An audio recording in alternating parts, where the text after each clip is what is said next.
আমাদের বিয়ের বয়স 5 বছর, আমাদের 2 বছরের একটি সন্তান আছে, কিন্তু আমার স্ত্রীর প্রতি আমার কোনো আকর্ষণ বোধ হয় না। আমার স্ত্রীর কোনো দোষও নেই, সে যথেষ্ট ভালো মেয়ে। এই অবস্থায় আমার করণীয় কি? আমার সম্পর্ক অব্যাহত রাখা কি ঠিক হবে?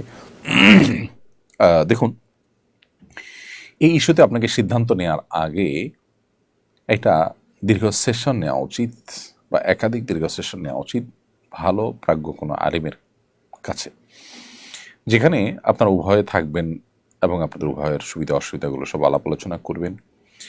তারপর আপনাদেরকে সিদ্ধান্তে আসতে হবে।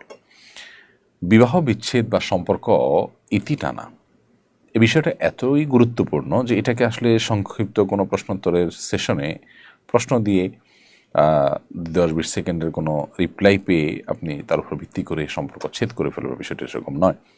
আপনার পারিপার্শ্বিক অবস্থা কী, আপনি একজ্যাক্ট কোন জায়গায় আছেন, সমস্যার জায়গাগুলো কী, সম্ভাবনার জায়গাগুলো কী, সেগুলো আপনাকে আলোচনা পর্যালোচনা করতে হবে, দেন আপনাকে ডিসিশনে আসতে হবে।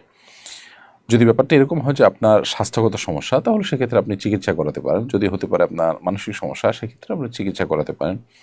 ট্রিটমেন্ট অ্যাবল যদি না হয়, এদিকে আপনার স্ত্রী এভাবে চলতে থাকলে তার চরিত্র নষ্ট হওয়ার উপক্রম হয়, তাহলে সেক্ষেত্রে আপনাকে বিবাহ বিচ্ছেদের দিকে যেতে হতে পারে।